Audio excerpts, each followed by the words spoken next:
الحمد لله رب العالمين والعاقبة للمتقين والصلاة والسلام على سيد الأنبياء والمرسلين أما بعد الصلاة والسلام عليك يا رسول الله الصلاة والسلام عليك يا حبيب الله الصلاة والسلام عليك يا نبي الله الصلاة والسلام عليك يا نور الله صلی اللہ تعالیٰ علیہ وسلم۔ شب رسالت کی پروان ہو، آج ہم سورہ نحل کے حوالے سے کچھ مختصر باتیں اس کے خلاصے کے طور پر انشاءاللہ سماعت کریں گے، اور اللہ تبارک و تعالیٰ نے جو چیزوں کو پیدا فرمایا اس کی قدرت کے حوالے سے جاننے کی کوشش کریں گے۔ انشاءاللہ بہت ساری معلومات میں اضافہ بھی ہوگا۔ نحل یہ شہد کی مکھی کو کہتے ہیں، اور اس سورہ مبارکہ میں نحل کے عقل کو حیران کر دینے والے طریقے پر جو چھتا بنایا جاتا ہے، چھتا بنانے اور اس میں شہد پیدا کرنے کی صلاحیت کا تذکرہ ہے کہ کس طریقے سے شہد کی مکھی یہ چھتا بناتی ہے، اور چھتا بنانے کے بعد کس طریقے سے اس میں شہد جمع ہوتا ہے، اور وہ مکھیوں کی کنڈیشن کیا ہے، کس طریقے کا پورا نظام ہے سورۃ النحل کے اندر، اور اس کی ابتدائی آیات میں اس کا تذکرہ کیا گیا ہے۔ اگر ہم اس کو جانیں تو پتہ چل جائے گا کہ اللہ تبارک و تعالیٰ کی جو مخلوقات ہے ان میں ایک چیز، ان میں کی ایک مخلوق مکھی ہے، حیرت انگیز طور پر کس طریقے سے یہ پورا سسٹم چلا رہی ہے۔ اور شہد کی مکھی کے حوالے سے تذکرہ کیا گیا، اسی لیے اس پوری سورۃ مبارکہ کا نام سورۃ النحل کر دیا گیا، یعنی شہد کی مکھی والی سورہ مبارکہ۔ تو شہد کی مکھی کے حوالے سے، اور آپ میں سے اور ہم میں سے ہر کسی نے شہد کے چھتے کو دیکھا ہوگا کہ کس طریقے کا چھتا ہوتا ہے، شہد جس میں جمع کیا جاتا ہے۔ اب آپ دیکھیں اس پوری سورۃ مبارکہ کے اندر اور اس کی ابتدا میں جو شہد کا تذکرہ ہے، شہد کی مکھی بھی عام مکھیوں جیسی ایک مکھی ہے، شہد کی مکھی ہے، عام جیسی مکھیاں ہیں ویسی شہد کی مکھی بھی عام مکھیوں کی طرح ہے، لیکن وہ بحکم الہی ایسے حیرت انگیز کام کرتی ہے جن کے کرنے اور سمجھنے سے انسانی عقل عاجز ہے، جو شہد کی مکھیاں کام کرتی ہیں۔ اگر آپ سوچیں کہ شہد کی مکھی کیا کام کرتی ہے، وہ کس طریقے کا نظام ہے، کس طریقے کا سسٹم ہے، اگر آپ جانیں گے تو واقعی ہماری عقل حیران ہو جائے گی۔ اب آپ دیکھیں، اب وہ شہد کی مکھی خواہ چھتا بنانے کا عمل ہو، یا آپس میں مختلف ذمہ داریوں کی تقسیم ہو، یا دور دراز واقع درختوں، باغات اور فصلوں سے قطرہ قطرہ شہد کو حصول کرنا ہو، شہد کو لانا ہو، ان کا ہر عمل بڑا ہی عجیب و غریب ہوتا ہے۔ تو چھتا بنانے سے لے کر، اس کے اندر رہنے سے لے کر، اور شہد کو لا کر جمع کرنے تک کا جو پورا سسٹم ہے وہ بڑا حیران کرنے والا ہے۔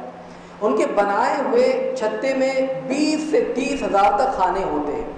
جو شہد کا جو چھتا ہوتا ہے، قرآن کہتا ہے کہ اس کے اندر جو خانے آپ دیکھتے ہیں، دائرے،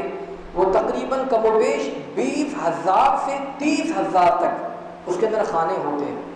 اور یہ خانے مسدس ہوتے ہیں، یعنی یہ جو جتنے بھی خانے ہیں ان میں کے جس کو یہ کہے کہ 6 حصے والے، 6 کونے والے، ان میں کا ہر خانہ ایسا ہوگا کہ جو 6 دائرے والا ہوگا، 6 خانے والا ہوگا، 6 پوائنٹ والا ہوگا۔ اور آج کے کسی بھی جدید ترین آلات سے اگر ان کی پیمائش کی جائے تو ان میں بال برابر بھی فرق نہیں آئے گا، وہ خانے ایک ہی طریقے کے پورے 20,000 کے 30,000 جو ملیں گے وہ ایک ہی جیسے ملیں گے۔ یہ اللہ کی قدرت ہے۔ پھر اس چھتے میں شہد جمع کرنے کا ایک الگ سے اسٹور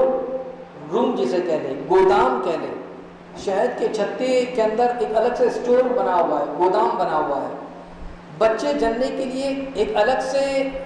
جو ہے بچہ جننے کا ایک روم بنا ہوا ہے، ان کا ایک سسٹم ہے کہ اتنی، جب ظاہر سی باتیں اتنی ہزاروں مکھیاں ہوں گی، ان میں کی بہت ساری مادہ بچے پیدا کرنے، تو ان کے لیے ایک الگ سے روم بنا ہوا ہے، وہاں پر جا کر وہ بچے جنتی ہے، وہ اس کے اندر وہ چھتے کے اندر بنا ہوا رہتا ہے۔ اور فضلہ وغیرہ اسٹور یہ سب الگ الگ ہوتا ہے، جیسے جس کو ہم ٹوائلٹ وغیرہ کہہ لیں جو فضلہ ہے، وہ اس کے لیے ایک الگ سے بنا ہوتا ہے، پاخانہ کے لیے ایک الگ سے جگہ بنی ہوئی ہوتی ہے، اسی کے اندر وہاں پر جا کر وہ ساری مکھیاں جو فضلہ وغیرہ کرتی ہے۔ بچے کی پیدائش کا معاملہ ہے تو وہ الگ جگہ پر یہ سارا سسٹم ہوتا ہے، بقیہ ساری چیزیں جو ہے شہد کو جمع کرنے میں لگی۔ ہزاروں مکھیوں پر ایک ملکہ جو ہے وہ حکمرانی کرتی ہے، جس کو رانی کہہ لیں، ملکہ ہوتی ہے، وہ ان کی کوئین ہوتی ہے، وہ پورے چھتے کا جو نظام چلاتی ہے، ان میں کی ایک مکھی کوئین ہوتی ہے، وہ پورا سسٹم دیکھتی ہے، وہ اس کی ملکہ ہوتی ہے، ساری مکھیوں پر اس کی حکمرانی ہوتی ہے، اور اس چھوٹی سی مملکت کے اندر اس کا سکہ چلتا ہے، اسی کا حکم چلتا ہے، وہ جو کہے اسی کی بات ساری کی ساری مکھیوں کو ماننی پڑتی ہے، اور اسی کے حکم سے ساری کے ساری مکھیاں اپنی اپنی ڈیوٹی انجام دیتی ہے، ڈیوٹی کی وہ تقسیم کرتی ہے کہ تم نے یہ کام کرنا ہے، یہ کام کرنا ہے، یہ کرنا ہے۔ وہ اگر ہم دیکھتے تو ہمیں ساری مکھیاں ایک جیسی نظر آتی ہے، مگر نہیں، خدا کا نظام دیکھیے، قدرت دیکھیے کہ اس چھتے کے اندر وہ جو چھتے کے سارے معاملات ہیں وہ ایک حکمرانی کرتی ہے، اور وہ سب کو ڈیوٹی دیتی ہے کہ تم نے کیا کرنا ہے۔ اب دیکھیں آپ چھتے پر کام کرنے والی مکھیوں میں سے بعض دربانی کے فرائض کو انجام دیتی ہے، جسے ہم واچ مین کہہ لیں، دربانی والا معاملہ، تو بعض مکھیاں جو ہے وہ سیکورٹی کے طور پر، دربانی کے طور پر، کون آ رہی ہے، کیا لے کر آ رہے ہیں، کس طریقے، آج کا سیکورٹی نظام ہے، مگر یہ مکھیوں کا نظام پہلے دربانی کے کام انجام دیتی ہے، وہ فرائض انجام دیتی ہے۔ بعض مکھیاں جو ہے وہ رانی، وہ ملکہ حکم دیتی ہے کہ وہ جگہ جہاں بچے کی پیدائش وغیرہ کا سسٹم ہونے والا ہے تو وہ انڈوں کی حفاظت پر معمول ہوتی ہے، اس کی دیکھ بھال کرتی ہے بعض مکھیاں، بعض نابالغ بچوں کی دیکھ بھال کرتی ہے۔ اب جو پیدا شدہ ہے، جو مکھیاں ابھی بھی پیدا ہوئی ہے، انڈوں سے نکلی ہے، تو اب وہ ان کی دیکھ بھال کا کام گویا کہ دایا کا کام کرتی ہے بعض مکھیاں۔ بعض انجینئرنگ کے طور پر اور چھتے کی تراش خراش اور تعمیر میں لگی رہتی ہے، یعنی ان میں کی کچھ مکھیاں انجینئر بھی ہے جو کس طریقے کا معاملہ ہے، کہیں کچھ ٹوٹ پھوٹ گیا ہے معاملہ، اس کی ریپیئرنگ کرنا ہے، اس کو بنانا ہے اور سسٹم کو صحیح کرنا ہے، یہ سارے معاملات جو ہے بعض مکھیاں ان کے اندر لگی رہتی ہیں۔ اور جب کسی مکھی کو تلاش اور جستجو کے دوران کسی جگہ پر شہد کی موجودگی کا پتہ چل جاتا ہے کہ فلاں جگہ پر شہد موجود ہے، فلاں جگہ پر کوئی ایسی چیز موجود ہے، تو وہ آپس میں آ کر ایک خاص قسم کے رقص کے ذریعے دوسری ساتھیوں کو منزل تک پہنچانے کے لیے راستے کی نشاندہی کرتی ہے۔ ان کا ایک انداز الگ ہوتا ہے، وہ ایک الگ طریقہ ہوتا ہے، ایک الگ انداز ہوتا ہے، اور اس انداز کے ذریعے وہ مکھی آتی ہے اور ساری مکھیوں کو بتاتی ہے کہ فلاں جگہ پر میں نے دیکھا ہے، فلاں جگہ پر جو ہے ایک چھتا موجود ہے یا شہد موجود ہے، اور دوسری مکھیوں کو وہ اسی کے ذریعے نشاندہی کرتی بتاتی ہے۔ لیکن یہ احتیاط ضرور کرتی ہے کہ جس پھول کو وہ نچوڑ چکی ہوتی ہے، یعنی الگ الگ پھولوں سے وہ رس کو چوستی ہے، نچوڑتی ہے، تو جس پھول کو وہ نچوڑ چکی ہوتی ہے اس پر ایک خاص قسم کی نشانی چھوڑاتی ہے، تاکہ بعد میں آنے والی کارکن جو ہے جس کو اس نے پتہ بتایا ہے اس کا وقت ضائع نہ ہو اور تو معلوم پڑ جائے کہ فلاں جگہ پر اس نے نشانی چھوڑی ہے، یعنی ہماری ساتھی دار نے جو نشانی چھوڑی ہے وہ فلاں پتا ہے، فلاں جگہ ہے، فلاں پودا ہے، اور اس جگہ پر اس نے نشانی چھوڑی ہے۔ تو ٹائم ویسٹ نہیں کرنا ہے، مکھیاں اپنے ٹائم کو ضائع نہیں کر رہی ہے۔ آج انسان پارکوں میں یہاں وہاں بیٹھے ہوٹلوں پر ادھر ادھر اپنا وقت کو ضائع کر رہا ہے۔ اب وہ مکھیوں سے ہمیں سبق حاصل کرنا ہے، شہد کی مکھیوں سے کس طریقے کا سسٹم ہے ان کا، اور وہ اپنی کچھ نشانی چھوڑاتی ہے اور اسے جو ہے خراب نہ ہونے پڑے اس کے لیے وہ نشانی بھی چھوڑاتی ہے۔ اگر کوئی مکھی غلطی سے، کیونکہ شہد ہے جس کے اندر فرمایا گا شہد میں شفا ہے، بہت فائدہ مند چیز ہے، اگر آپ دیکھیں کہ اگر کوئی مکھی غلطی سے گندگی پر بیٹھ جائے، کوئی نجس جگہ کوئی نجس چیز پر بیٹھ جائے، شہد کی مکھی، یا کوئی زہریلا مواد لے آئے، تو جو میں نے بتایا تھا سیکورٹی پر جو مکھیاں معمور ہے، دربان کے طور پر جو مکھیاں معمور ہے، وہ ایسے ہی چھتے پر ساری مکھیوں کو آنے نہیں دیتی، بلکہ وہ سیکورٹی کے طور پر جو مکھیاں چھتے پر آئے گی اس کی چیکنگ کریں گی، اس کو دیکھے گی کہ بھائی تم آ رہے ہو تو کیا لا رہے ہو، کہاں سے سب چیزیں آ رہی ہے، تو وہ چیکنگ پر جو معمول عملہ ہے اسے باہر روک دیتا ہے۔ اگر وہ نجاست پر بیٹھ کر آئی ہے یا کوئی زہریلے مواد پر بیٹھ کر آئی ہے کہ جس سے سارا شہد خراب ہو سکتا ہے، تو اس لیے وہ جو چیکنگ پر جو ہے وہ اسی کو سب سے پہلے باہر ہی روک دیتی ہے۔ اور اب اس کو یہ کام کرنا تھا، شہد کو جمع کرنا تھا، تو اب ان کا یہ جرم ہے، ان کی یہ غلطی ہے کہ بھائی تمہیں جس چیز پر معمول کیا گیا تھا یعنی شہد کو جمع کرنا تھا، تو گویا کہ تمہیں اس کام کے اندر تم نے کوتاہی کی ہے۔ تم نے تو پھولوں پر بیٹھنا تھا اور تم نے جس جگہ بیٹھ گئی، تم نے تو پھولوں سے رس کو چوسنا تھا اور تم زہریلے مواد پر بیٹھ گئی، تو تم نے یہ غلطی کی ہے، تم نے یہ جرم کیا ہے۔ تو اس جرم کی پاداش میں ان کو جو ہے سزا سنائی جاتی ہے، جو مکھیوں کی جو ملکہ ہے،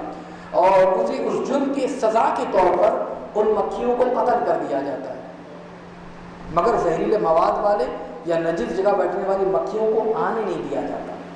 یہ قرآن کہہ رہا ہے۔ سورۃ النحل پڑھے تو آپ کو مکھیوں کا پورا سسٹم پتہ چل جائے گا۔ مکھیوں میں جو انجینئر ہے، مکھیوں میں جو دایا ہے، مکھیوں میں جو سیکورٹی گارڈ ہے، مکھیوں میں جو